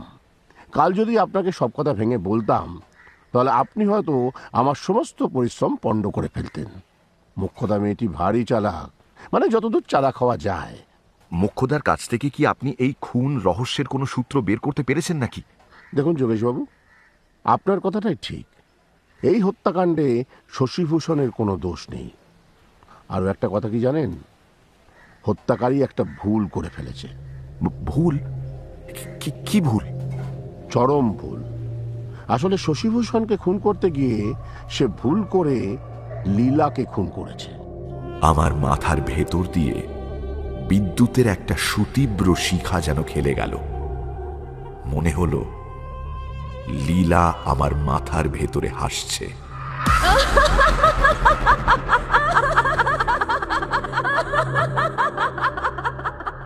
আমি চমকে উঠলাম।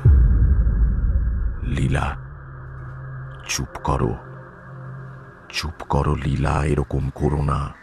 হ্যাঁ, আপনি কি কিছু বললেন? কি আপনি কিছু শুনতে পেলেন? শুনুন, আপনি একটু স্থির হয়ে বসুন। এতে অবাক হবার কিছু নেই। শশীভূষণের কোনো দোষ থাক বা না থাক, সে এখন আর এই জগতে নেই। মানে এসব কি বলছেন আপনি? কাল রাতে হাজত ঘরেই সে আত্মহত্যা করেছে।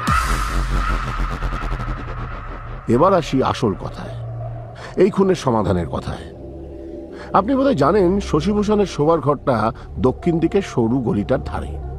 একটা ছোট পাঁচিল আর কয়েকটা বড় বড় ফলের গাছ রয়েছে।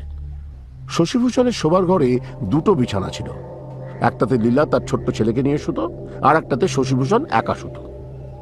যে রাতে লীলা খুন হয় সেই রাতে শশীভূষণের মোক্ষদার বাড়িতে যাওয়ার কথা ছিল, কিন্তু সে যায়নি। আর সেই জন্যেই মোক্ষদার রাতে চুপি চুপি শশীভূষণের বাড়িতে গেছিল। সেদিন শশীভূষণ প্রচুর মদ খায়, আর মদের নেশায় শোবার ঘরে গিয়ে লীলাকে সাংঘাতিক মারধর করে।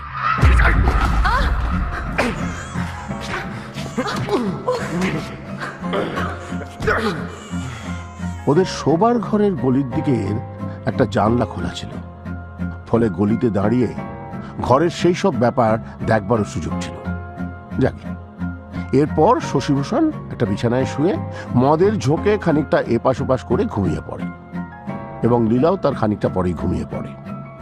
এর 1 ঘন্টা পরেই হত্যাকারী সেই গলিপথ দিয়ে পাঁচিল, গাছ আর খোলা জানলা দিয়ে সেই ঘরে ঢোকে আর লীলাকে হত্যা করে। পরে আবার একই রাস্তা দিয়ে বেরিয়ে যায়। তখন শশীভূষণ মদের নেশায় আর ঘুমের ঘোরে একেবারে সংজ্ঞাহীন।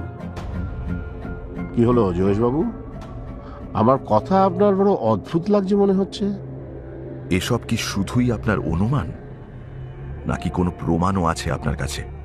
এ ব্যাপারে আমি অনেক প্রমাণ পেয়েছি। আপনার এই কেস হাতে নিয়ে প্রথমে আমি শশীভূষণের পারিবারিক বৃত্তান্তগুলো জানার চেষ্টা করি। তা সে চেষ্টা যে একেবারে বৃথা গেছে তা নয়। সেখান থেকেই জানতে পারি যে শশীভূষণের 2টো বিছানা ছিল। একটা বড়, সেই বিছানায় লীলা তার ছোট ছেলেকে নিয়ে ঘুমতো, আর যেটা ছোট সেটাতে শশীভূষণ ঘুমতো। তাদের এক বিছানায় না শোয়ার কারণ শশীভূষণ অনেক রাতে মদ খেয়ে ফিরত, তারপর যতক্ষণ না ঘুম আসছে ততক্ষণ পড়ে পড়ে ছটফট করত। এই অবস্থায় আরো 2টো প্রাণী, যার মধ্যে একটা ছোট্ট শিশু, তাদের একসাথে শোয়া খুবই অসুবিধাজনক, তাই এই ব্যবস্থা। সেদিন সকালে সবাই লীলার মৃতদেহ তার স্বামীর বিছানায় দেখতে পায়। সেই সূত্র ধরে আমি 2টো অনুমান করতে পেরেছি। প্রথম অনুমান, সেদিন রাতে শশীভূষণ এত মদ খেয়েছিল যে খেয়াল না করে ঝোঁকের মাথায় তার স্ত্রীর বিছানায় শুয়ে পড়ে, আর কিছুক্ষণের মধ্যেই সেখানে ঘুমিয়েও পড়ে। লীলা তার স্বামীকে ঘুমন্ত অবস্থায় দেখে আর জাগায় না, ছেলেকে নিয়ে অন্য বিছানায় শুয়ে পড়েছিল। আমার দ্বিতীয় অনুমান, সেই সময় কেউ জানলা দিয়ে ওই অন্ধকার ঘরে ঢোকে। ওই ব্যক্তি জানতো কোনটা লীলার বিছানা আর কোনটা শশীভূষণের। কিন্তু সেদিন যে শশীভূষণ আসলে লীলার বিছানায় ঘুমিয়ে পড়েছে সেটা সে জানতো না। তাই অন্ধকারে কিছু ঠিক করতে না পেরে স্বামীর পরিবর্তে স্ত্রীকে হত্যা করেছে। এই 2টো অনুমানের যথেষ্ট প্রমাণ আমি সংগ্রহ করেছি। কি প্রমাণ? ওদের শোবার ঘরে যে অন্য কেউ গোপনে উপস্থিত হয়েছিল তার প্রমাণ হলো সেই গলিটার পাশের পাঁচিলের ওপর আমি 2-3টে অস্পষ্ট পায়ের ছাপ দেখেছি। সেই পায়েরই অনেকগুলো ছাপ আমি নিচের গলির ধারেও দেখেছি, সেগুলো অবশ্য স্পষ্ট। আসলে গলির ধারে অনেক গাছপালা রয়েছে, আর পাশেই আবার শশীভূষণের 2তলা বাড়ি, সুতরাং সেই গলিতে রোদ্দুর পড়ে না। সেখানকার মাটি এত স্যাঁতস্যাঁতে যে একটু কাদা মাখা বলাই যায়, আর তাই সেখানে পায়ের দাগ বেশ স্পষ্টভাবেই পড়ে। আমি সেই পায়ের ছাপের মধ্যে যেগুলো সবচেয়ে গভীর আর নিখুঁত, সেগুলোর ওপর গাছের কয়েকটা শুকনো পাতা কুড়িয়ে আগুন ধরিয়ে দিই। তারপর ছাপগুলো শুকোতে শুরু করলে ময়দা দিয়ে একটা ছাপ তুলে নিই। সেই মাপেরই ছাপ একটু অস্পষ্টভাবে শশীভূষণের শোবার ঘরের জানলার বাইরের কার্নিশের ওপরেও 2-একটা দেখেছি। আমার কথায় আপনার একটা সন্দেহ হতে পারে যে হত্যাকারী সেই পাঁচিল থেকে একবারে কি করে 2তলায় উঠল, কিন্তু সে সন্দেহ আমার নেই। হত্যাকারী প্রথমে ওখানকার একটা জাম গাছ ধরে উঠেছিল। সেই জাম গাছের গুড়ির কিছু ওপরে কতগুলো খুব ছোট শাখা ছিল। নামার সময় হোক বা ওঠার সময় হোক, হত্যাকারীর পা লেগে সেগুলো ভেঙে মাটিতে পড়ে গিয়েছিল আর কয়েকটা গাছেই ঝুলছিল। এইসব প্রমাণ বলছে যে ওই হত্যাকাণ্ডের ভেতরে আর একজন আছে। এ ব্যাপারে আমি একেবারে নিঃসন্দেহ, আর আপনার সঙ্গে একমত। শশীভূষণ সম্পূর্ণ নির্দোষ। এবার বলুন তো, আমি যা যা বললাম আপনি কি তা বুঝতে পারছেন? মোক্ষদা মেয়েটি ভারী চালাক, যত দূর হতে হয়। মেয়েটা কি বুদ্ধিমতী, সাবাস। ও হরি, আপনি তাহলে এখন সেই মোক্ষদাকে দোষী ঠিক করে? মোক্ষদা? দূর, তা কি সম্ভব? কি কাজের কথা হলো নাকি? আপনি তো দেখছি খুব অস্থির হয়ে উঠেছেন। দেখুন, আপনি আমাকে এই কাজের ভার দিয়েছেন, তাই আপনার কাছে কথাটা বেশিক্ষণ গোপন রাখা ঠিক হবে না। অন্য আর প্রমাণ দেখাবার কোনো দরকার নেই। আমি একেবারে হত্যাকারীকে আপনার সামনে এনে দাঁড় করাচ্ছি। বলতে বলতে অক্ষয় কুমার বাবু উঠলেন, তাড়াতাড়ি রাস্তার দিকের একটা জানালা সশব্দে খুলে ফেললেন, আর জানালার সামনে ঝুঁকে কাকে যেন ইশারা করে ডাকলেন, এই যে এদিকে একবার উপরে আসো তো। অসম্ভব উৎকণ্ঠায় আমার আপাদ মস্তক কেঁপে উঠল। কিছুক্ষণেই দুজন লোক এসে ঘরে ঢুকল। একজনকে দেখা মাত্রই পুলিশ কর্মচারী বলে চিনতে পারলাম, আর তার পাশের লোকটা কি, এ তো সেই কাল রাতে যে বালিগঞ্জ থেকে ফেরার সময় আমার বাড়ি পর্যন্ত আমাকে অনুসরণ করেছিল। সেই লোকটার দিকে আঙুল দেখিয়ে অক্ষয় কুমার বাবু আমাকে জিজ্ঞেস করলেন, আপনি কি এই লোকটাকে চিনতে পারছেন? হ্যাঁ, যখন আমি আপনার বাগান থেকে ফিরছিলাম তখন এই লোকটাই তো আমার পেছন পেছন আসছিল। কালই প্রথম। হ্যাঁ, এর আগে ওকে কখনো দেখিনি। না দেখারই কথা, আমারই আদেশে ইনি আপনাকে অনুসরণ করছিলেন। কথা শেষ করেই তিনি ওই দুজনের উদ্দেশ্যে বললেন, নাও তোমাদের ওয়ারেন্ট বার করো। এর নাম যোগেশ বাবু, আর ইনি লীলার হত্যাকারী। কথাটা শুনে মনে হলো আমার মাথায় যেন বাজ পড়েছে। আমি লাফিয়ে উঠে 10 পা পিছিয়ে গেলাম। জানালা খোলা, দুপুরের তীব্র আলোয় ঘর উজ্জ্বল, তবু আমার চোখে কিরকম একটা কালো ছায়া নেমে আসছে। আশেপাশের সমস্ত শব্দ, সমস্ত কোলাহল যেন থেমে গেছে। শুধু গাঢ় থেকে গাঢ়তর অন্ধকার ঘিরে ফেলছে চারদিক। মাথাটায় সবকিছু কেমন যেন তালগোল পাকিয়ে যাচ্ছে। আমি কি তাহলে জ্ঞান হারাচ্ছি?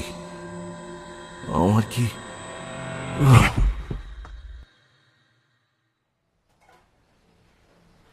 যোগেশ বাবু, ও যোগেশ বাবু, উঠুন। আপনি জেনে শুনে মোক্ষদার কাঁধে নিজের অপরাধটা চাপাতে চাইছিলেন, তাতে আপনাকে বড় ভালো লোক বলে মনে হয় না। সে যাই হোক, যেদিন আপনি আমার সঙ্গে প্রথম দেখা করেন সেদিন আপনার মুখে খুনের ঘটনা শোনার সময় আমার মনে হয়েছিল কিছু একটা গন্ডগোল আছে। আপনি সবটা সত্যি বলছেন না, আপনাকে পুরোপুরি বিশ্বাস করা যায় না। আর তাই আপনার দেওয়া পুরস্কারের 1000 টাকা আমি অন্য একজনের মধ্যস্থতায় জমা রাখতে বলি। আপনি অবশ্য আমার বিশ্বাস অর্জন করার জন্য আমার কথা রেখেছেন। তাছাড়া শশীভূষণ আপনার ঘোরতর শত্রু হলেও সে যে নিরপরাধ সেটা আপনি মনে মনে জানতেন। আপনার অপরাধে তাকে শাস্তি পেতে হবে এইভাবে আপনার বোধহয় অনুতাপ হচ্ছিল। আমাকে দিয়ে কোনোভাবে শশীভূষণকে নির্দোষ প্রমাণ করাতে পারলে আপনার অনুতাপ কিছুটা কমবে। যদিও আমার মনে হয় আপনি মানসিক ভারসাম্য হারিয়েছেন। এসব কি উল্টোপাল্টা কথা বলছেন? আমি ঠিকই বলছি যোগেশবাবু, তবে সে বিষয়ে পরে আসছি। আগে খুনের ঘটনায় আসি।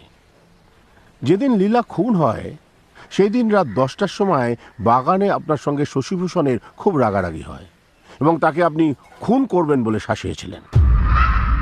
লীলা লীলা লীলা তোমার কে? তুমি বা লীলার কে? তাকে নিয়ে এত দরদ কেন তোমার? আমি আমার স্ত্রীর সঙ্গে যা খুশি তাই করবো, তাকে ভালোবাসবো, আদর করবো, মরবো, তাতে তোমার এত মাথা ব্যথা কেন? কি ভাবো তুমি? আমি কিচ্ছু বুঝি না। শোনো, তোমার মতো এরকম ভণ্ড সাধু পুরুষ আমি অনেক দেখেছি, অনেক। এত মারের চোটে প্রায় অজ্ঞান হয়ে যায়। তবু তোমার চিন্তা লীলার মাথার ভেতর থেকে কিছুতেই বের করতে পারি না। কেন বলো তো? শোনো শশীভূষণ, আমি বেঁচে থাকতে তুমি লীলার কোনো ক্ষতি করতে পারবে না। তোমাকে অনেক বুঝিয়েছি, ভালো করে বলেছি, কিন্তু আর নয়। আজ তুমি আমার সমস্ত সহ্যের সীমা ছাড়িয়ে গেছো। আর একটা কথা, এরপর লীলার গায়ে যদি একবারও হাত তোলো বা কোনো রকম অত্যাচার করো, তাহলে আমি তোমাকে খুন করব। তাতে আমাকে যদি ফাঁসির দড়িতেও ঝুলতে হয় তাও ভালো।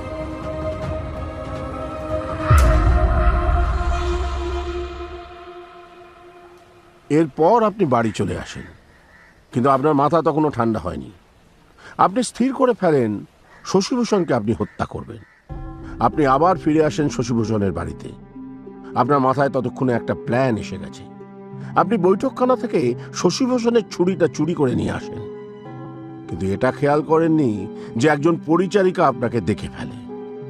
যদিও তখন সে কিছু বলেনি, একথা আমি পরে জেরা করে জানতে পারি। এদিকে শশীভূষণ সেই বৈঠকখানার ছাদে বসে তখনও মদ খাচ্ছিল। তারপর যখন সে বৈঠকখানায় আসে, দেখে আলমারি খোলা এবং ছুরিটা সেখানে নেই। দেখে প্রথমে একটু চিন্তিত হয়, তারপর দু একবার এদিক ওদিক খুঁজে না পেয়ে বাড়ির ভেতরে চলে যায়। লীলাকে বলে, লীলা, এই লীলা, লীলা, কি হলো? এত চিৎকার করছো কেন? আমার ছুরিটা কোথায়? মানে আমি কি করে জানবো? এত রাতে এসব মাতলামো আমি আর নিতে পারছি না। এই, আমার ছুরিটা কোথায় গেল? চেঁচিও না। নেশার ঘরে কোথায় রেখেছো আমি এখন খুঁজতে পারছি না। এই সময় শোবার ঘরের পাশের গলিতে মোক্ষদা দাঁড়িয়েছিল। আমি তাকে জেরা করার সময় জিজ্ঞাসা করি, আচ্ছা মোক্ষদা, তুমি যখন শশীভূষণের বাড়ির ওখানে দাঁড়িয়েছিলে, তুমি কি কাউকে দেখেছিলে? হ্যাঁ, একজনকে দেখেছিলাম। তুমি চেনো তাকে? আগে না। আমি যদি তোমার সামনে তাকে হাজির করি, তুমি পারবে চিনতে? আগে হ্যাঁ, পারবো। তাহলে শোনো, তোমাকে একটা কাজ করতে হবে। কাজ মানে অভিনয়। আমি যেমন যেমন শিখিয়ে দেব তেমন তেমন বলবে। মোক্ষদা আপনাকে দেখা মাত্রই চিনতে পারে এবং আমি যা যা বলেছিলাম ঠিক সেই কথাই বলে। তখন রহস্যটা আমার কাছে অনেক পরিষ্কার হয়ে যায়। যদিও শুধু মোক্ষদার কথাই আমি বিশ্বাস করিনি, সেটা ডিটেকটিভদের ধর্মও নয়। পাঁচিলের পাশে পাওয়া পায়ের ছাপগুলো আমাকে একবার মেলাতেই হতো। আর সেই জন্যই আপনাকে আমার বাগান বাড়িতে গিয়ে হলঘরের সবেমাত্র বিলিতি মাটি দেওয়া সিঁড়িতে উঠতে বলি। আমি সেইগুলোর সাথে ময়দার ছাপে তোলা সেই গলিপথের দাগগুলো মেলাই, আর মিলিয়ে বুঝতে পারি সবই এক পায়ের চিহ্ন, আর সেই পা আপনারই। মোক্ষদা ভারী চালাক, ভারী বুদ্ধিমতী। কি জানেন যোগেশবাবু, আমি মোক্ষদার উপরে সম্পূর্ণ নির্ভর করতে পারিনি। ও যদি পরে গিয়ে আপনাকে বলে দেয় যে আমি আপনাকে ফাঁদে ফেলার চেষ্টা করছি, বা আপনি কোনোভাবে তার কাছ থেকে কোনো কথা বার করে নেন, এই ভয়ে আমি পেছন পেছন একজনকে পাঠাই। আপনি সেদিন ফেরার পর আর কোথাও যাচ্ছেন কিনা, কি করছেন, এই সব লক্ষ্য করতে বলি। সেই লোকটা সারা রাত আপনার বাড়ির আশেপাশে নজর রেখেছিল। সকালে নিশ্চিন্ত মনে ফিরে এসে আমাকে খবর দেয়। তবে সে আরো একটা কথা বলে, আপনি নাকি প্রায় সারা রাত নিজের মনে কথা বলেছেন। দূর থেকে দেখে মনে হচ্ছিল ঘরে কেউ আছে, কিন্তু আসলে কেউ ছিল না। আপনাকে তখন বলছিলাম না, আমার মনে হয় আপনার মানসিক ভারসাম্য হারিয়েছে। আপনি যখন প্রথমবার আমার সঙ্গে দেখা করতে এসেছিলেন, তখনও মনে হয়েছিল আপনি যেন কারুর সাথে কথা বলছেন। তারপর সেদিন বাগানে আপনাকে যখন ডাকতে গেলাম, তখনও দেখলাম আপনি নিজের মনে কথা বলছেন। আমার কি মনে হয় জানেন, লীলাকে ভুল করে খুন করে ফেলার পর আপনি চরম শকে চলে যান, আর নিজের মনের মধ্যে একটা থিওরি তৈরি করে সেটাকে সত্যি প্রমাণ করার চেষ্টা করতে থাকেন। কিন্তু যাই হোক, আইনের চোখে আপনি অপরাধী আর লীলার হত্যাকারী।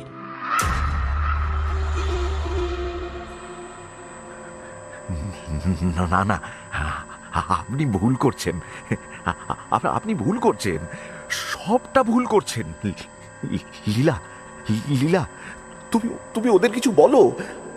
তুমি তো সবটা জানো। লীলা, লীলা, কিছু বলো লীলা। তুমি তো সবটা জানো লীলা। তুমি আপনি ভুল করছেন, আপনি ভুল করছেন লীলা।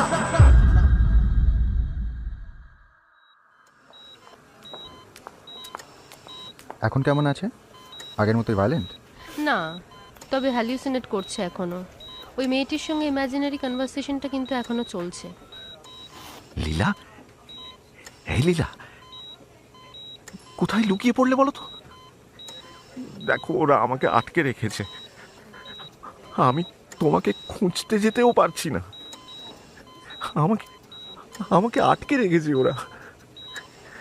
আচ্ছা আচ্ছা আচ্ছা, রাগ করো না, রাগ করো না, রাগ করো না। শোনো না, আমি তোমাকে সত্যি খুন করতে চাইনি, নাকি চেয়েছিলাম। মা চলে যাবার পর ফিরে এসে তোমার বিয়ের খবর শুনে মাথায় আগুন জ্বলেছিল। মনে হয়েছিল তোমাকে শেষ করে দিই, তারপর নিজেকে। না না না না, এসব কি বলছি? মোটেই আমি তোমাকে মারতে চাইনি। ছি, তা কি কখনো হয় লীলা? না না না না না না না না, আমি মোটেও তোমাকে মারতে চাইনি। আমি আমি শশীভূষণকে মারতে চেয়েছিলাম, কিন্তু কি জানো, সেদিন রাতে অন্ধকারে তোমাদের শোবার ঘরে আমি ছুরিটা যখন বের করি, মারার আগে আমি দেখেছিলাম কোথায় তুমি শুয়েছ আর কোথায় শুয়েছে শশীভূষণ। তোমার ঘুমন্ত মুখটা দেখে আমার আমার আমার রাগ হচ্ছিল খুব। আমি ইচ্ছে করেই ছুরিটা তোমার বুকে। না না না না না না, এসব কি বলছি আমি? এসব কি বলছি? না না না না না, আমি জানতাম না, আমি সত্যি জানতাম না, আমি সত্যি জানতাম না লীলা, আমি সত্যি জানতাম না লীলা। আমার মাথার ভেতরটা তোলপাড় করছে, মনে হচ্ছে আগুন জ্বলছে। লীলা, লীলা।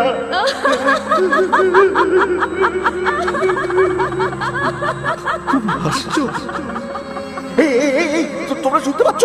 লীলা হাসছে, লীলা হাসছে, আমার লীলা, আমার লীলা, যাকে আমি খুন করেছি নিজের হাতে, সেই লীলা। ও হাসছে, হাসছে লীলা।